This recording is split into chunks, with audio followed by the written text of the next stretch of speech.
Hello students, पिछली video में हम सांद्रता ज्ञात करने की कुछ इकाइयों को पढ़ रहे थे।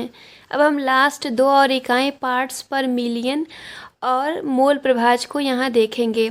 तो पार्ट्स पर मिलियन को शॉर्ट में कहा जाता है पीपीएम, यानी पार्ट्स पर मिलियन। इसको हिंदी में हम प्रति दशलक्ष भी कहते हैं। तो हम देखते हैं कि इस इकाई के द्वारा हम विलयन की सांद्रता तब ज्ञात करते हैं जब हमारे विलयन में जो विलेय पदार्थ है वो अल्प मात्रा में उपस्थित होता है। तो यहाँ पे हम पहले सूत्र देखेंगे, फिर सूत्र से हम परिभाषा को बनाएंगे। तो पीपीएम के सूत्र में हम देख सकते हैं कि और सूत्रों की तरह यहाँ पे भी ऊपर विलेय और नीचे विलयन लिया गया है। तो सूत्र है पीपीएम इज इक्वल टू, यानी पार्ट्स पर मिलियन इज इक्वल टू विलेय का भार ग्राम में बटे में विलयन का भार ग्राम में गुणे 10⁶। अब इस सूत्र के द्वारा हम परिभाषा को बनाएंगे। तो परिभाषा को बनाने के लिए जो हर में दिया गया होता है, यानी जो विलयन का भार है, उसे हम मान लेते हैं कुछ। तो अब हम मान लेंगे कि जो हर में दिया हुआ है, यानी जो विलयन का भार है, उसका मान 10⁶ ग्राम है। चूँकि मान हमें ग्राम में लेना है, इसलिए इसको हम यहाँ ग्राम में ले लिए हैं। तो अब अगर हम विलयन के भार को यहाँ पे 10⁶ ग्राम मान रख देंगे तो हम देखते हैं कि इससे ये कट जाएगा और पीपीएम बराबर हो जाएगा विलेय का भार ग्राम में। तो यहाँ से अब हम परिभाषा बना सकते हैं कि विलयन के 10⁶ ग्राम भार में उपस्थित विलेय का भार में ग्राम ही विलयन की पीपीएम सांद्रता कहलाती है। तो सेम परिभाषा हम देख सकते हैं कि विलयन के 10⁶ ग्राम भार में उपस्थित विलेय का ग्राम में भार विलयन की पीपीएम सांद्रता कहलाती है। तो यहाँ हम देख सकते हैं कि इस सांद्रता इकाई का उपयोग हम तब करते हैं जब हमारे विलयन में जो विलेय पदार्थ है अल्प मात्रा में उपस्थित होता है, जैसे कि जल की कठोरता को ज्ञात करने में, या फिर वायुमंडल में जो प्रदूषक उपस्थित हैं उनकी सांद्रता को या उनकी मात्रा को ज्ञात करने में हम इस इकाई का उपयोग करते हैं। सांद्रता की अगली इकाई है मोल अंश, या इसी को हम मोल प्रभाज भी कहते हैं। तो पहले यहाँ पे हम सूत्र देखेंगे, फिर सूत्र से परिभाषा को बनाएंगे। तो इसमें हम देखते हैं कि अगर हमारे पास कोई विलयन है तो उसमें कई पदार्थ हो सकते हैं, यानी कई घटक हो सकते हैं। तो यहाँ पे हम देखते हैं कि हर घटक का मोल प्रभाज या मोल अंश निकाला जा सकता है। और जो सांद्रता की इकाइयों को हम पढ़ रहे थे तो वहाँ पे हम सांद्रता विलयन की ज्ञात कर रहे थे, मतलब जैसे विलयन की मोलरता या विलयन की मोललता ज्ञात कर रहे थे। लेकिन इस केस में हम देखते हैं कि हम हर घटक की, हर पदार्थ की अलग अलग मोल प्रभाज या मोल अंश ज्ञात करते हैं। तो सूत्र है कि किसी घटक का मोल प्रभाज बराबर उस घटक के मोलों की संख्या और बटे में विलयन के सभी घटकों के मोलों की संख्या।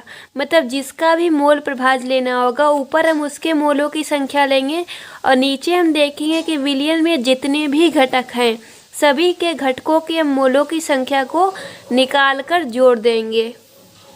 तो अब हम इस सूत्र की सहायता से यहाँ पे परिभाषा को लिख सकते हैं।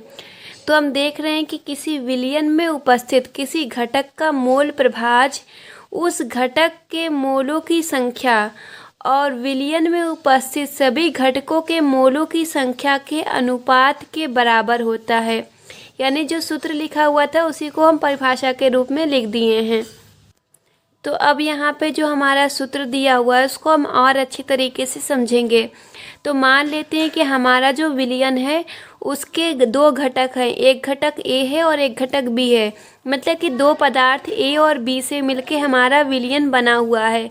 अब हम मान लेते हैं कि हमारा जो घटक ए है उसके मोलों की संख्या जो है, मतलब विलयन में हम उसके मोलों की संख्या ज्ञात करें तो मान लेते हैं इसका मान आ रहा है Na।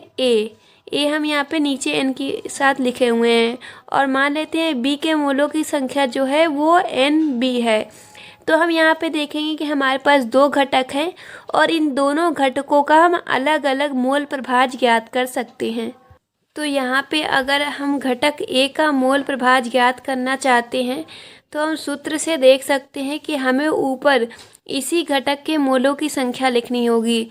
जिस घटक का मोल प्रभाज निकालना है उसी घटक के मोलों की संख्या लिखते हैं। तो ए के हम यहाँ पे मोलों की संख्या लिखेंगे जिसका मान यहाँ पे है Na। और नीचे हम देख रहे हैं कि विलयन में जितने घटक हैं सभी घटकों के मोलों की संख्या हमें लेनी है।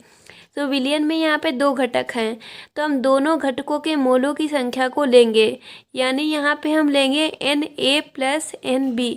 अगर हमारे विलयन में और भी घटक होते तो हम मान लीजिए यहाँ पे एक तीसरा घटक C होता, तो इसके भी मोलों की संख्या को हम नीचे जोड़ देते हैं। इसी तरीके से हम B का भी मोल प्रभाज ज्ञात कर सकते हैं। तो उसके लिए भी हम यहाँ पे देखेंगे कि हमें जिसका मोल प्रभाज निकालना है ऊपर उसी के मोलों की संख्या को लेंगे। तो अगर हमें B का मोल प्रभाज निकालना है तो ऊपर हम लेंगे B के मोलों की संख्या और नीचे हम विलयन में जितने भी घटक हैं सभी के मोलों की संख्या को लेंगे, यानी यहाँ पे हम ले लेंगे Na प्लस Nb।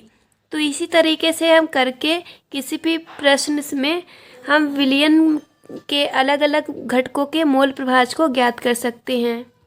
तो यहाँ पे हमारे पास एक प्रश्न है, आंकिक प्रश्न, जो मोल प्रभाज से संबंधित है। तो जो वर्ष 2016 और 2017 में भी आया हुआ है। तो प्रश्न है कि जल में यूरिया का विलयन, मतलब एक विलयन है जो कि जल में हम यूरिया को डाल के बना रहे हैं। तो यहाँ पे कहा जा रहा है कि ये जो विलयन है ये विलयन भारानुसार 6% है। तो यहाँ पे हमें यूरिया का और जल का मोल प्रभाज यानी दोनों घटकों का मोल प्रभाज ज्ञात करना है।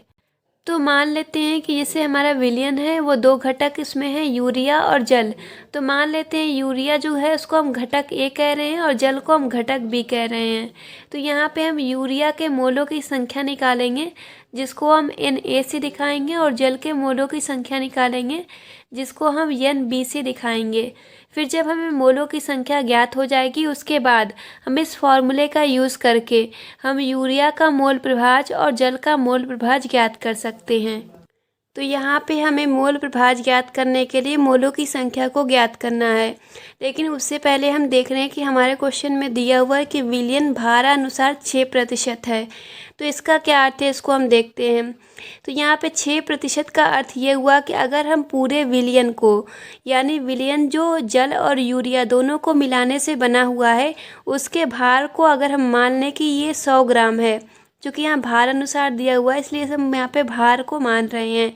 तो पूरे विलयन का भार अगर 100 ग्राम है तो इस केस में हम देखते हैं कि हमारा जो विलेय होगा, विलेय यहाँ पे यूरिया है, तो जो यूरिया होगा उसका जो भार होगा वो 6 ग्राम हो जाएगा।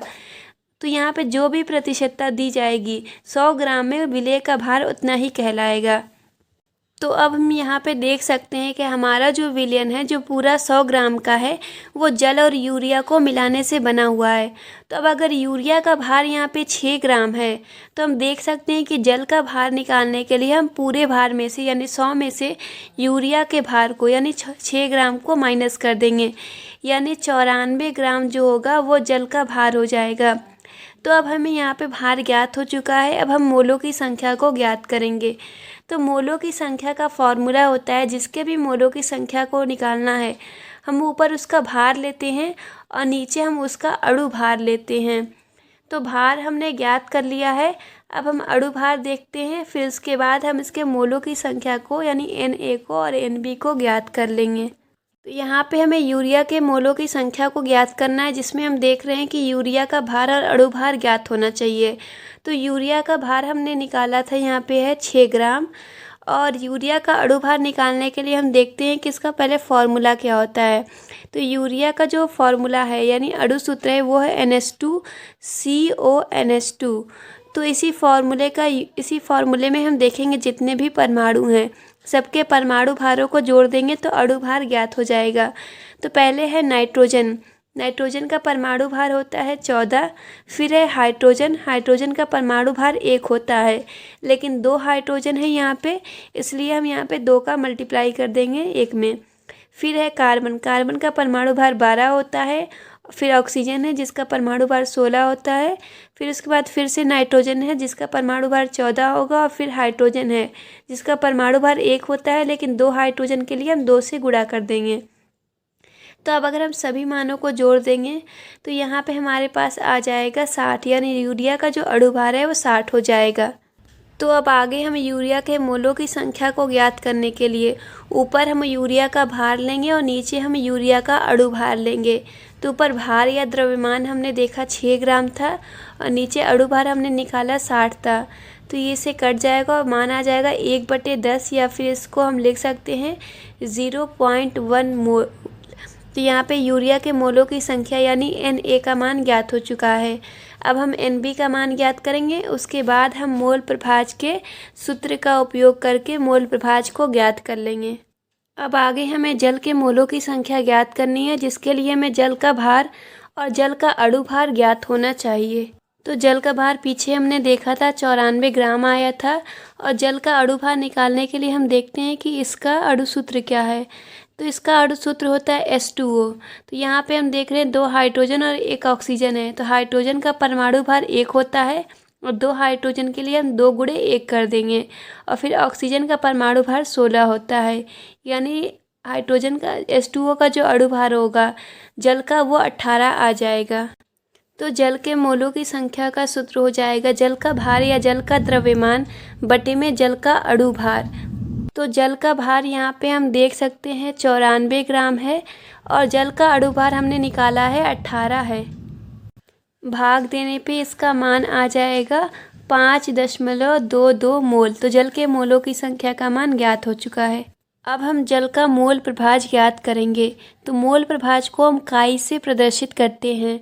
तो काई जल लिख दिया है, मतलब जल का मोल प्रभाज। तो जल का मोल प्रभाज निकालने के लिए ऊपर हमें जल के मोलों की संख्या को लिखना होगा और नीचे हम देखेंगे कि हमारे विलयन में जितने भी घटक हैं, तो 2 घटक थे, एक जल था और दूसरा यूरिया था। तो दोनों के ही मोलों की संख्या को हम नीचे ले लेंगे। तो ये हमारा फॉर्मूला हो जाएगा जल के मोल प्रभाज का। तो हमने जल के मोलों की संख्या निकाली थी 5.22। इस मान को रखते हैं। नीचे भी जल के मोलों की संख्या 5.22 और यूरिया के मोलों की संख्या हमने निकाली थी 0.1। तो अब इसको हम हल करेंगे और हल करने पे हमारा मान यहाँ पे आ जाएगा 0.9812। तो ये मान हो जाएगा जल के मोल प्रभाज का। जल के मोल प्रभाज का कोई मात्रक नहीं होता, इसलिए यहाँ पे हम कोई मात्रक नहीं यूज़ करेंगे। अब आगे हम यूरिया के मोल प्रभाज को ज्ञात करेंगे। तो उसके लिए भी हम सेम ऐसे ही फॉर्मूला लिख सकते हैं। ऊपर हम यूरिया के मोलों की संख्या लेंगे और नीचे हम देखेंगे कि विलयन में जितने भी घटक हैं यानी जल और यूरिया दोनों के मोलों की संख्या को हम जोड़ के निकाल सकते हैं। तो ये एक फार्मूला है जिससे हम दूसरे घटक का भी मोल प्रभाज ज्ञात कर सकते हैं, या फिर हम चाहें तो एक दूसरे सूत्र का भी उपयोग कर सकते हैं। हम ये जानते हैं कि एक विलयन में जितने भी घटक होते हैं, यानी अगर 2 घटक हैं तो अगर दोनों घटकों के हम मोल प्रभाज को जोड़ देंगे, जैसे इस विलयन के लिए हम देख रहे हैं कि हमारे घटक यूरिया और जल हैं, तो अगर दोनों के हम मोल प्रभाज को जोड़ देंगे तो हमारा मान हमेशा 1 आएगा। तो यहाँ से हम देख रहे हैं कि अगर हमें जल के मोल प्रभाज का मान ज्ञात हो चुका है तो इससे हम यूरिया के मोल प्रभाज को ज्ञात कर सकते हैं। तो यहाँ पे हम जल का मोल प्रभाज लिख देंगे 0.9812 बराबर 1। अब इधर हम ले जाके माइनस कर देंगे, इसको माइनस करने पे मान आ जाएगा 0.0188। तो इस तरीके से यूरिया का मोल प्रभाज ज्ञात हो जाएगा। तो आप अपनी कॉपी में जहाँ पे नोट्स बना रही होंगी मोल प्रभाज या मोल अंश की परिभाषा के साथ ही इस बात को भी यहाँ पे नोट कर लीजिएगा जो छूट गई थी, कि अगर विलयन में जितने भी घटक होंगे, जैसे 2 घटक A और B हैं, तो उन दोनों घटकों के अगर हम मोल प्रभाज को जोड़ देंगे तो हमेशा इसका मान 1 आएगा। तो ये भी एक सूत्र है जहाँ पे ये काई A और काई B हम इसी को दिखा रहे हैं। A के मोल प्रभाज को हम काई A से और B के मोल प्रभाज को हम काई B से दिखा रहे हैं। इसके अतिरिक्त हम कुछ और आंकिक प्रश्न भी देंगे जो कि पिछले वर्षों के बोर्ड एग्ज़ाम में आए हुए हैं और इम्पॉर्टेंट हैं, तो वो भी आप अपने फेयर कॉपी में सॉल्व कर लीजिएगा।